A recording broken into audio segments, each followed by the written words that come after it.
Hello, नमस्कार बच्चे। आज हम लोग खनिज संसाधन के बारे में पढ़ेंगे। देखिए, खनिज जो होता है किसी भी देश की सभ्यता और संस्कृति का आधार स्तंभ होता है। खनिज के बिना हम लोग मानव जीवन की कल्पना नहीं कर सकते हैं, ठीक है ना। क्योंकि जो भी हमारी आवश्यकताएं होती हैं सब खनिजे पर टिकी हुई हैं। भारत में लगभग 100 खनिजें पाई जाती हैं, 100 से मन कुछ अधिक पाई जाती हैं, और अभी तक ले पूरे विश्व में 2000 से अधिक खनिजों की खोज हो चुकी हैं, ठीक है ना। खनिज किसे कहते हैं तो बोलिएगा, जो खनिज, देखिए ये चैप्टर का नाम है खनिज संसाधन। खनिज संसाधन हमको पढ़ना है, ठीक है ना। तो अब है क्वेश्चन यहाँ पे कि खनिज किसे कहते हैं, तो बोलिए खनिज भौतिक और रासायनिक गुणों से समृद्ध एक प्राकृतिक पदार्थ को कहते हैं, ठीक है ना। एक प्राकृतिक पदार्थ को हम लोग खनिज कहते हैं, ठीक है ना। एक प्राकृतिक पदार्थ को खनिज कहा जाता है, खनिज कहते हैं, ठीक है ना। तो क्वेश्चन है यहाँ पे, खनिज किसे कहते हैं तो बोलिएगा खनिज खनिज वैसे प्राकृतिक पदार्थ को कहते हैं जिसमें भौतिक और रासायनिक गुण क्या होते हैं, विद्यमान होते हैं। एक खनिज होता है धरती के अंदर से निकाला जाता है, इसलिए खनिज को हम लोग रत्नगर्भा कहते हैं, ठीक है ना। धरती के अंदर से निकाले जाने के कारण खनिज को क्या बोला जाता है तो खनिज को कहते हैं हम लोग रत्नगर्भा कहते हैं, ठीक है ना। खनिज जो होता है, देखिए भारत में लगभग 100 खनिज पाई जाती हैं, और विश्व में पूछेगा कितनी खनिज खोज हो चुकी है तो बोलिएगा विश्व में लगभग 2000 खनिज पाई जाती है, और भारत में 100 खनिज पाई जाती है, ठीक है ना। भारत में कितनी खनिजें हैं तो भारत में खनिजों की संख्या है 100, और विश्व में जो खनिजों की संख्या है ये कितनी है तो बोलिएगा विश्व में खनिजों की संख्या है लगभग 2000 खनिजें खोज हो चुकी हैं, ठीक है ना। तो अब यहाँ पे बात आती है कि खनिज और अयस्क, अयस्क किसे कहते हैं, ठीक है ना। तो खनिज का मतलब हुआ कि खनिज में सभी प्राकृतिक पदार्थ मिले रहते हैं, मतलब जितना सारा चीज आप देखते हैं वो सारा के सारा खनिज ही है, ठीक है ना। अयस्क बोलिएगा, अयस्क वैसे प्राकृतिक पदार्थ को कहा जाता है जिसमें से धातुएं लाभप्रद रूप से निकाली जाती हैं। अयस्क वैसे पदार्थ को कहा जाता है जिसमें से सिर्फ क्या निकाला जाता है तो सिर्फ धातु निकाला जाता है, वो अयस्क है। जिन खनिजों को पिघलाने पर या गलाने पर धातु की प्राप्ति होती है उसको अयस्क कहते हैं, और धातु की प्राप्ति नहीं होती उसे क्या कहते हैं तो उसे हम लोग खनिज कहते हैं। जिन खनिजों को गलाने पर या पिघलाने पर धातु की प्राप्ति होती है उसे अयस्क कहते हैं, और जिनको गलाने पर धातु की प्राप्ति नहीं होती है वो क्या है, खनिज है। देखिए खनिज जो होता है ये 2 प्रकार के होता है। खनिज कितने प्रकार के होते हैं तो बोलिएगा खनिज होते हैं 2 प्रकार के। एक नंबर में होता है धात्विक खनिज, और दूसरा होता है अधात्विक खनिज। खनिज कितने प्रकार के तो बोलिए खनिज 2 प्रकार के, धात्विक और अधात्विक खनिज। देखिए जिन खनिजों को गलाने पर या पिघलाने पर धातु की प्राप्ति होती है उसे धात्विक खनिज कहते हैं, और जिन खनिजों को गलाने पर धातु की प्राप्ति नहीं होती है उसे अधात्विक खनिज को कहते हैं, ठीक है ना। ये जो धात्विक खनिज होता है ना ये फिर 2 प्रकार के होता है। दिया जाएगा कि धात्विक खनिज कितने प्रकार के होते हैं तो बोलिएगा धात्विक खनिज होते हैं 2 प्रकार के। एक नंबर में होता है लौह युक्त खनिज, और 2 नंबर में होता है अलौह युक्त खनिज, ठीक है। उसी तरह से अधात्विक खनिज भी होते हैं 2 प्रकार के। अधात्विक जो खनिज 2 प्रकार के होते हैं, एक नंबर में होता है कि कार्बनिक खनिज, कार्बनिक खनिज, और 2 नंबर में होता है अकार्बनिक खनिज, अकार्बनिक खनिज, ठीक है। तो दिया जाएगा खनिज कितने प्रकार के होते हैं तो खनिज होते हैं 2 प्रकार के, धात्विक और अधात्विक। फिर धात्विक जो खनिज होता है 2 प्रकार के, एक में लौहिक खनिज, 2 नंबर में अलौहिक खनिज। अधात्विक खनिज भी होते हैं 2 प्रकार के, एक नंबर में कार्बनिक खनिज, 2 नंबर में अकार्बनिक खनिज। देखिए जिन खनिजों से धातु की प्राप्ति होती है उसे धात्विक खनिज कहते हैं, और जिन खनिजों में धातु की प्राप्ति नहीं होती उसे अधात्विक खनिज कहते हैं।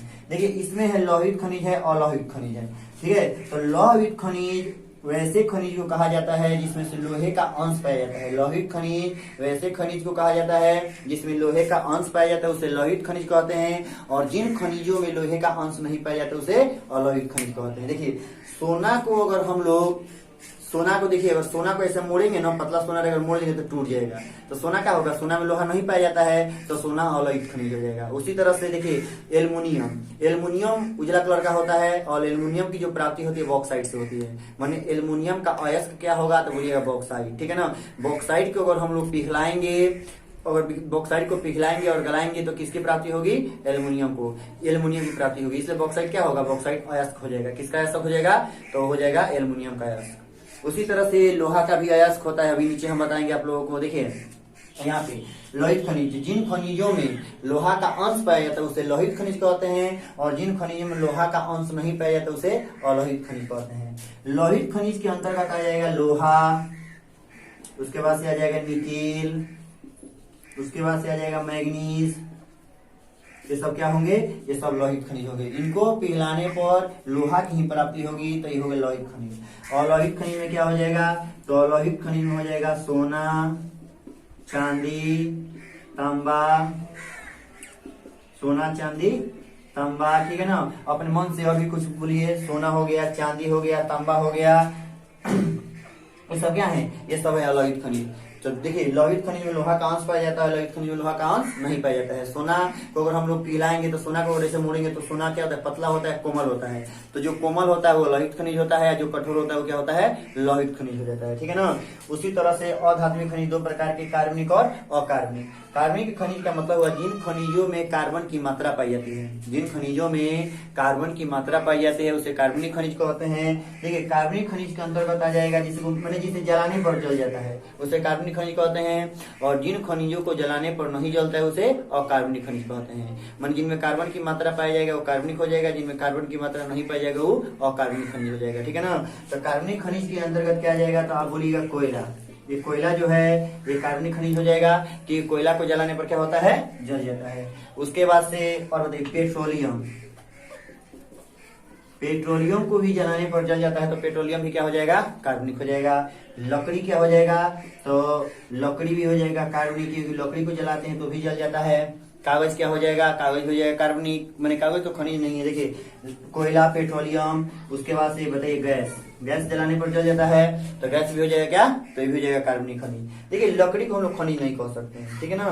देखिए कोयला, पेट्रोलियम और प्राकृतिक गैस ये क्या है, ये कार्बनिक खनिज हो जाएंगे। और अकार्बनिक खनिज, देखिए अकार्बनिक खनिज में क्या हो जाएगा, तो बोलिएगा अकार्बनिक खनिज जिसको जलाने पर नहीं जलता है उसको अकार्बनिक खनिज कहते हैं। तो अकार्बनिक खनिज में हो जाएगा अभ्रक, अभ्रक, उसके बाद से ग्रेफाइट।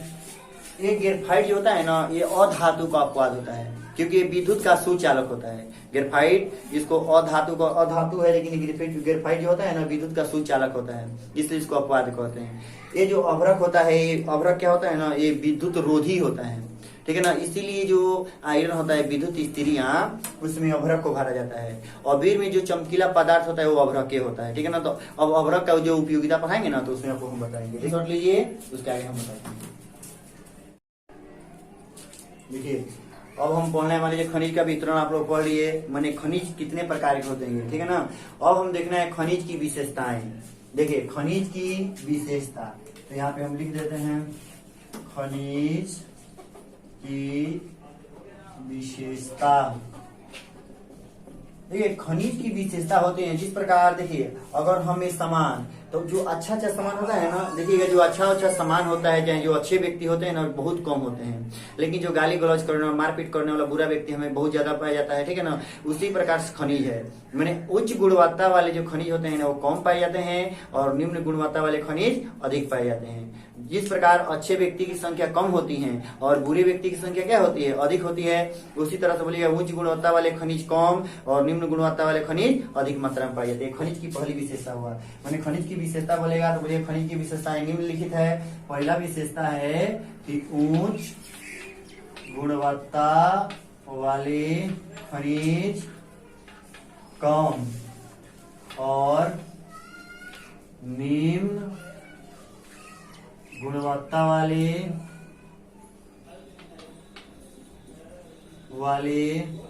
खनिज अधिक मात्रा में पाए जाते हैं, ठीक है ना। दूसरी विशेषता हुआ कि खनिज सभी जगह एक समान नहीं पाए जाते हैं। जैसे मान लीजिए हमारे बिहार में, तो बिहार में पेट्रोलियम अधिक मात्रा में नहीं है, वही मुंबई में पेट्रोलियम है, उसके बाद से हल्दिया अर्थात असम में पेट्रोलियम है कि नहीं है। तो सभी जगह खनिज एक समान नहीं पाए जाते हैं। दूसरी विशेषता हुआ कि पहली विशेषता ये हुआ, दूसरी विशेषता हुआ कि खनिज सभी जगह एक समान नहीं पाए जाते हैं, ठीक है ना। और तीसरी जो विशेषता है तो बोलिए खनिज एक समाप्य संसाधन है, क्योंकि खनिज को बनने में लाखों करोड़ों वर्ष लग जाते हैं, इसलिए खनिज क्या है तो बोलिए खनिज एक समाप्य संसाधन है, ठीक है ना। तीसरी विशेषता हो जाएगा कि खनिज एक समाप्य संसाधन है, ठीक है। खनिज एक समाप्य संसाधन है। तो 3 विशेषता हुआ खनिज का। अब हमको पढ़ना है खनिज का वितरण, खनिजों का वितरण। देखिए अगला पॉइंट है खनिज का वितरण। तो खनिज का वितरण का मतलब है, जिस प्रकार विशेषता में देखें कि उच्च गुणवत्ता वाले खनिज कम और निम्न गुणवत्ता वाले माने अच्छा सामान कम और बुरा सामान अधिक पाया जाता है। दूसरी विशेषता है कि खनिज सभी जगह एक समान नहीं पाई जाती है। और तीसरी विशेषता है ना कि खनिज क्या एक समाप्य संसाधन है। अब हमको पढ़ना है कि खनिज का वितरण। जो खनिज का वितरण है ना, ये खनिज का वितरण 3 जगह होता है। जैसे कि हमारी भारत माता है ना, ये भारत माता के पास 3 गो पेटी है। जिस तरह आपकी मम्मी के पास, हमारी मम्मी के पास होती है 3 गो 4 गो पेटी, हमारी मम्मी को होती है, हम हमें सोना रखेंगे, हमें गहना रखेंगे, हई पेटी में क्या होगा तुम्हारे पापा का कपड़ा रहेगा और हई पेटी में हमारा कपड़ा रहेगा, इस कपड़ा हमारा गहना होना रखेंगे, ठीक है ना। उसी तरह से हमारी भारत माता के पास कितनी पेटियां हैं तो बोलिएगा 3 गो। कितनी पेटियां हैं 3। तो भारत में खनिजों का वितरण कितने स्थानों पर हुआ है तो बोलिए भारत में खनिजों का जो वितरण है ना वो 3 स्थानों पर हुआ। मैंने भारत में खनिजों कितनी पेटियां हैं तो भारत में खनिजों कितनी पेटियां हैं तो 3 पेटियां हैं, ठीक है ना। पहला जो पेटी का नाम है उसका नाम है उत्तर पूर्वी पठार। उत्तर पूर्वी पठार, पठार या पेटी भी आप बोल सकते हैं, ठीक है ना। 2 नंबर में है दक्षिण पश्चिम पठार, ठीक है ना। और तीसरा का जो नाम है, तीसरा का नाम है उत्तर पश्चिम प्रदेश। उत्तर पश्चिम प्रदेश, ठीक है ना। तो भारत में कितनी खनिज की पेटियां हैं तो भारत में बोलिएगा 3 खनिज की पेटियां हैं, ठीक है ना। पहला जो खनिज की पेटी है उसका नाम है उत्तर पूर्वी पठार, माने अपने दिशा से अगर हमारा मुख इस समय माने पश्चिम की ओर है, ठीक है ना, तो हमारा उत्तर ये पड़ेगा तो उत्तर, और ये कौन सा दिशा है पूरब, तो उत्तर पूर्वी पठार। उत्तर पूर्वी पठार। 2 नंबर का नाम है कि दक्षिण पश्चिम। तो मान लीजिए दक्षिण दिशा है और ये है पश्चिम दिशा, तो इसका नाम है दक्षिण और ये है पश्चिम, तो दक्षिण पश्चिम पठार। दक्षिण पश्चिम पठार माने इसके अंतर्गत जितने सारे राज्य हो जाएंगे, जितने सारे राज्य आएंगे उन सारे राज्यों में ना इसको बोलेंगे हम दक्षिण पश्चिम पठार, ठीक है ना। 3 नंबर में है उत्तर पश्चिम प्रदेश। उत्तर देखिए ये उत्तर दिशा हो जाएगा और ये पश्चिम दिशा है, तो उत्तर पश्चिम प्रदेश, ठीक है। तीनों का नाम याद हो एकदम लाइन बाई लाइन चल देंगे। उत्तर पूर्वी पठार, फिर है दक्षिण पश्चिम प्रदेश पठार, और तीसरा का नाम है उत्तर पश्चिम प्रदेश, ठीक है ना। इनमें जो सबसे धनी खनिज की पेटी है ना इसका नाम है उत्तर पूर्वी पठार। ये सबसे धनी खनिज की पेटी है। भारत की सबसे जो धनी खनिज की पेटी कौन है तो बोलिएगा उत्तर पूर्वी पठार।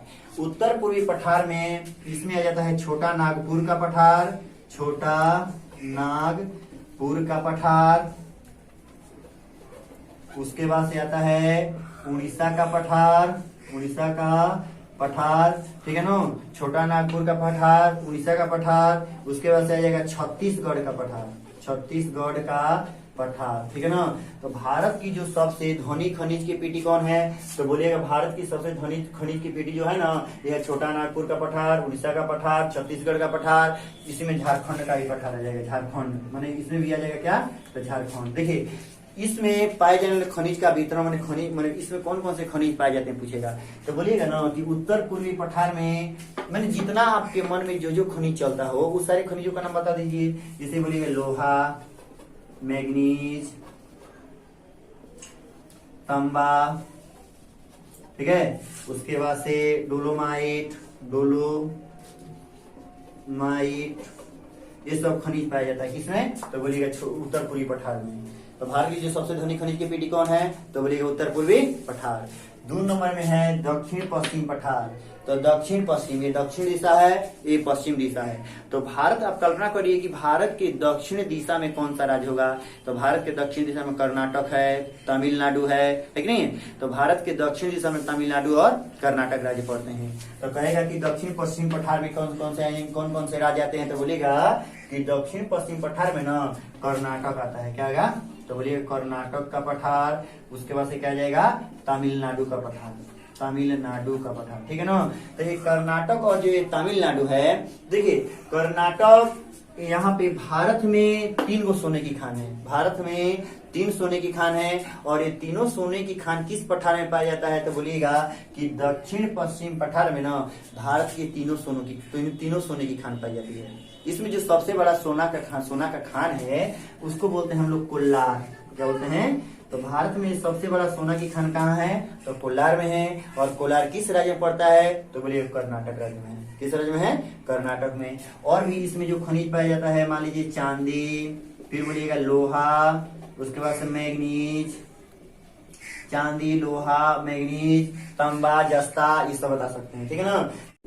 देखिए उत्तर पश्चिम प्रदेश, ठीक है ना। उत्तर पश्चिम जो प्रदेश है ना, तो उत्तर दिशा ये है और पश्चिम ये है। तो पश्चिम में हमारा सबसे जो अंतिम राज्य है वो कौन है। तो है गुजरात। सबसे अंतिम राज्य कौन है। तो गुजरात। तो बोलिएगा ना कि अरावली पर्वत से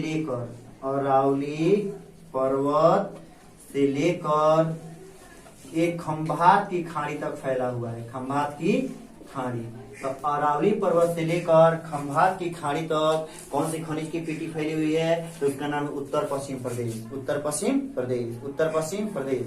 तो उत्तर पश्चिम प्रदेश में कौन कौन से खनिज पाए जाते हैं। तो बोलिएगा चांदी, जस्ता, उसके बाद पेट्रोलियम।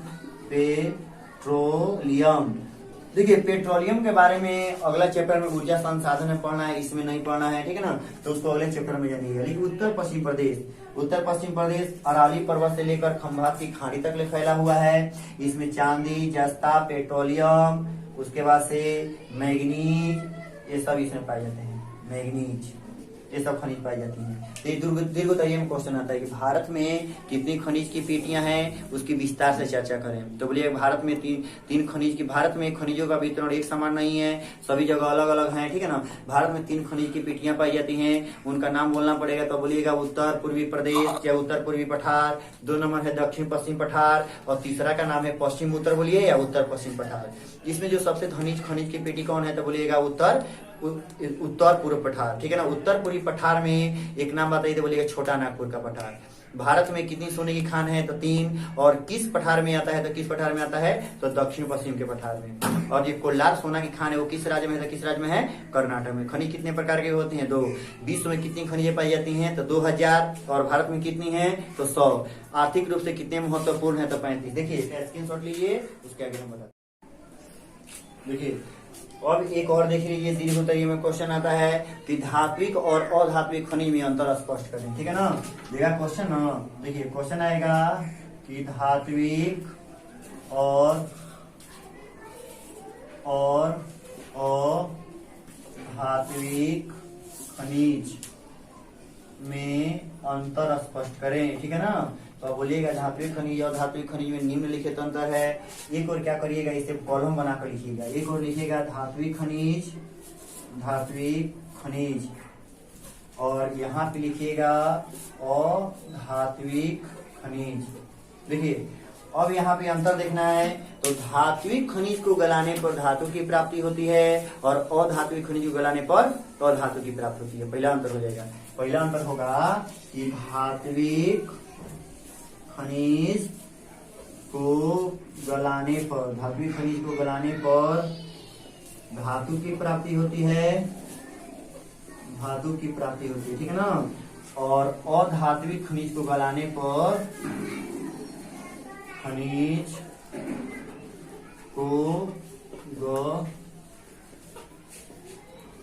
पर और धातु की प्राप्ति होती है। लिख लीजिएगा आप लोग, ठीक है ना। 2 नंबर में होगा कि धात्विक खनिज ना, देखिए धात्विक खनिज विद्युत का क्या होती हैं। तो सुचालक होती हैं। ये विद्युत का क्या करता है। तो ये विद्युत का सुचालक है। धात्विक खनिज विद्युत का सुचालक, ठीक है ना, सुचालक है। और अधात्विक जो खनिज है ना, ये विद्युत का कुचालक है।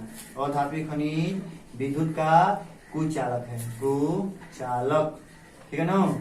उसके बाद से तीसरा अंतर होगा कि ये जो धात्विक खनिज होता है ना, ये धात्विक खनिज अग्नेय चट्टान में पाए जाते हैं। अग्नेय धात्विक खनिज कहाँ पाए जाते हैं? तो धात्विक खनिज होता है ना, अग्नेय चट्टान में पाए जाते हैं। और अधात्विक खनिज कहाँ पाए जाते हैं? तो अधात्विक जो खनिज होता है ना, ये परतदार चट्टान में पाए जाते हैं। परतदार चट्टान में पाया जाता है, ठीक है ना। चौथा अंतर होगा कि जो धात्विक खनिज है, इसको हम लोग पीट कर लंबा तार खींचा जा सकता है। यह धात्विक खनिज का नाम विशेष चमक होती है। धात्विक, देखिए, धात्विक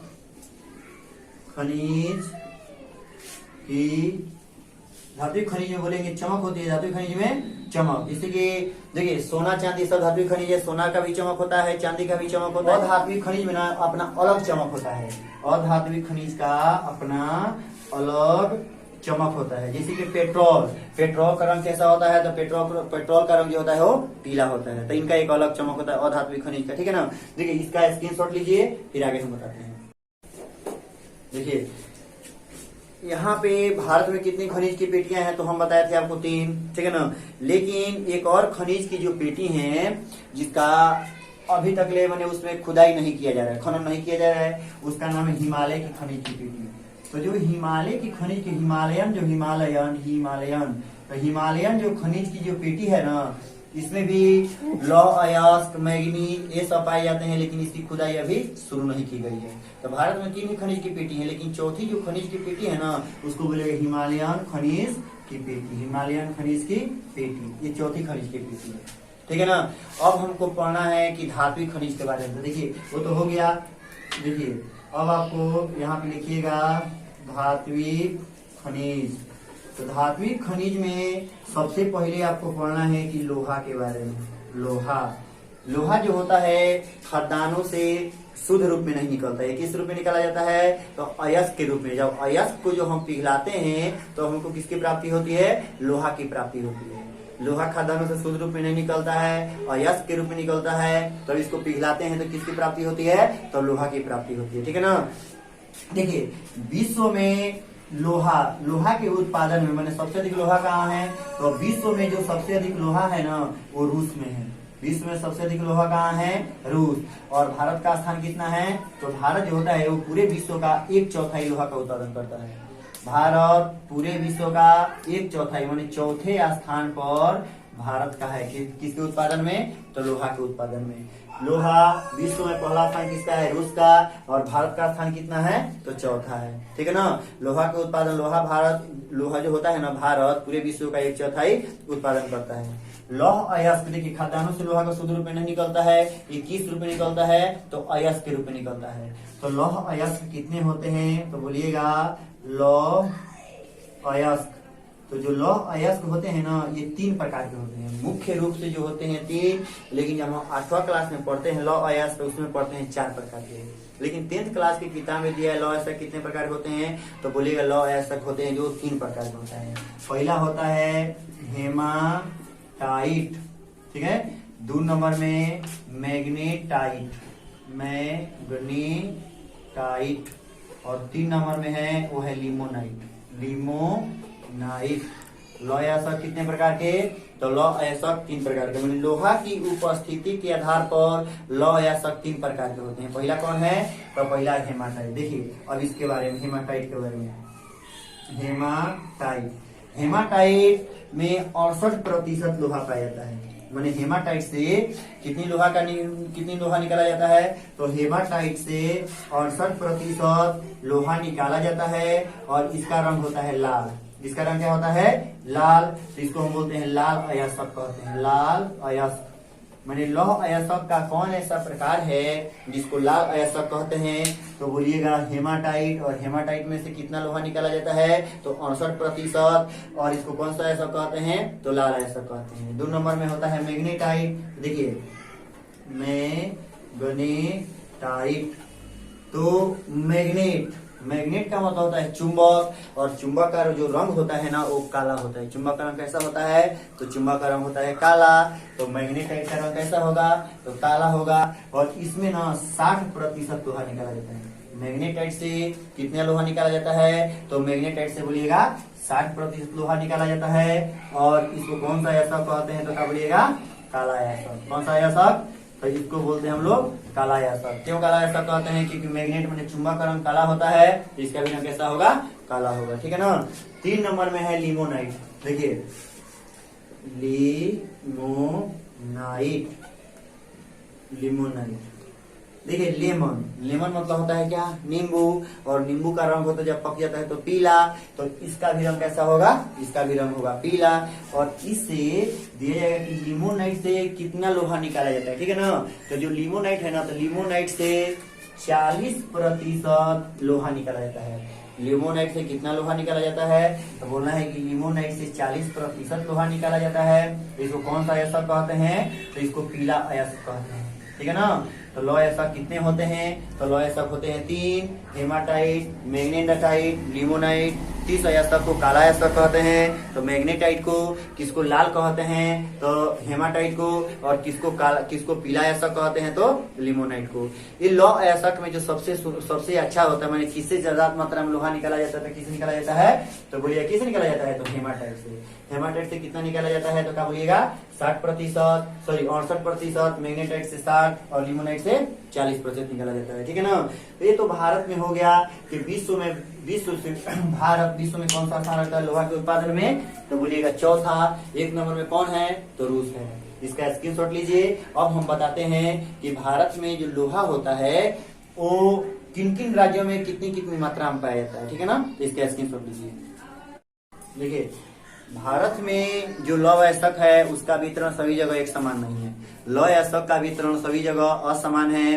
लेकिन भारत में जो सबसे अधिक लोहा का उत्पादन करने वाला राज्य है तो कौन है? तो बोलिए कर्नाटक। कर्नाटक है वो 96% लोहा का उत्पादन करता है। पूरे भारत का कितना लोहा कर्नाटक राज्य में पाया जाता है? तो बोलिएगा 96%। ठीक है ना। तो इसके लिए मतलब हम एक कोड बनाए हैं कि देखिए इसके लिए कोड है कि कार छत उड़ाकर गोवा और झारखंड गई। गोवा और झारखंड गई। ठीक है ना। कार छत उड़ाकर गोवा और झारखंड गई। तो कार से बोलिएगा, कार से हो जाएगा कर्नाटक। कार से क्या होगा? कर्नाटक। उसके बाद से छत से बोलिएगा छत्तीसगढ़। छत्तीसगढ़।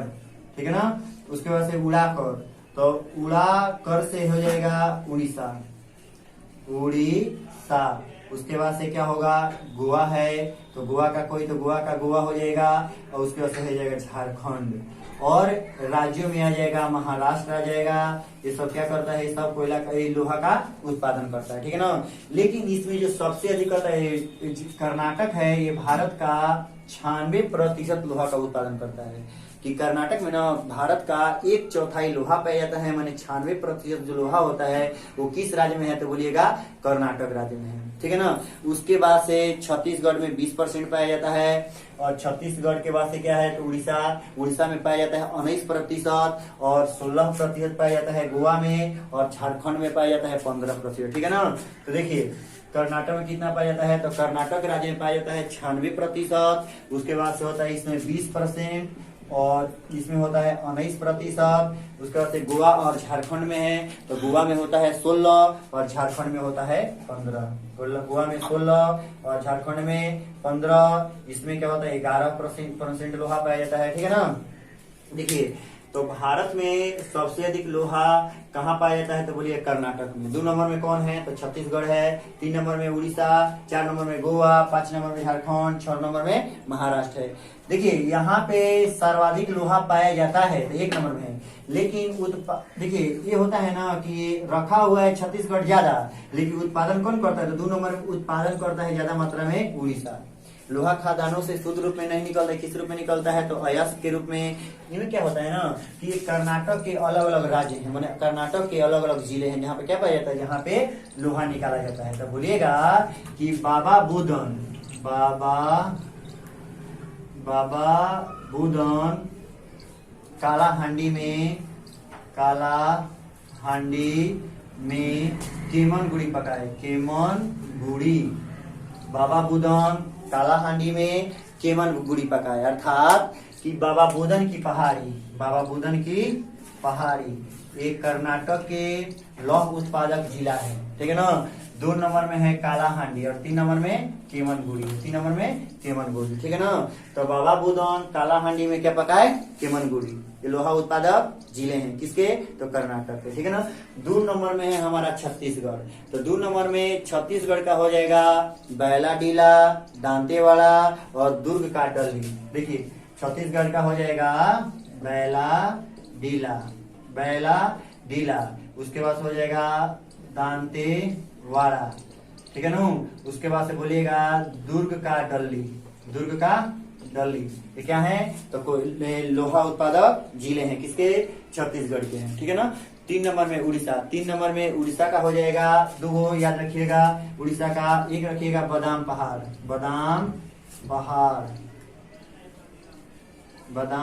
पहाड़, उसके बाद से किरीबुरू, ठीक है ना। किरीबुरू ये किसका है? तो ये है किसका? तो उड़ीसा का है, ठीक है। देखिए कर्नाटक का हो जाएगा बाबा बुदन कालाहांडी में केमनगुड़ी पकाए, बैलाडीला दांतेवाड़ा दुर्ग का डल्ली। छत्तीसगढ़ का है, उड़ीसा का है बादाम पहाड़, किरीबुरू। गोवा एक पतन है जहां से इसका निर्यात और आयात किया जाता है। उसके बाद है झारखंड।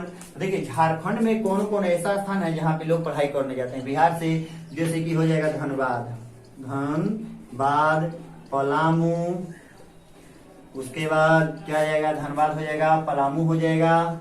देखिए धनबाद, पलामू, उसके बाद से सरायकेला, झरिया, बोकारो, गिरिडीह, कर्णपुरा, ये सब क्या हैं? तो ये सब कोयला का उत्पादन करने वाले जिले हैं। और ये जो जिला है धनबाद, पलामू, सरायकेला, ये सब लोहा का उत्पादन करता है। उसके बाद से है महाराष्ट्र, ठीक है ना। तो देखिए ये लौह उत्पादक राज्य और उनके जिलों का नाम है, ठीक है ना। तो क्वेश्चन दीर्घ उत्तरी में आता है कि भारत में लौह उत्पादक राज्यों का, ठीक है ना, लौह उत्पादक राज्यों का विस्तार से वर्णन करते। बोलिएगा भारत में लौह उत्पादक राज्य इस प्रकार हैं। तो बोलिएगा 1 नंबर में कर्नाटक, ये भारत का 1/4 लोहा का उत्पादन करता है, यहाँ 96% लोहा पाया जाता है। इनके मुख्य जिले हैं तो बोलिएगा क्या? तो बोलिएगा बाबा बुदन की पहाड़ी, कालाहांडी, उसके बाद से केमनगुड़ी। 2 नंबर में लिखिएगा छत्तीसगढ़ होता है लोहा का, इसमें यहाँ 20% लोहा पाया जाता है। इसके मुख्य जिले ये हैं, ठीक है ना। उसके बाद से अलग सभी कर लीजिए, ठीक है ना। अगर ये वीडियो आपको पसंद आई होगी तो लाइक करिएगा और चैनल को सब्सक्राइब करिएगा, ठीक है। धन्यवाद।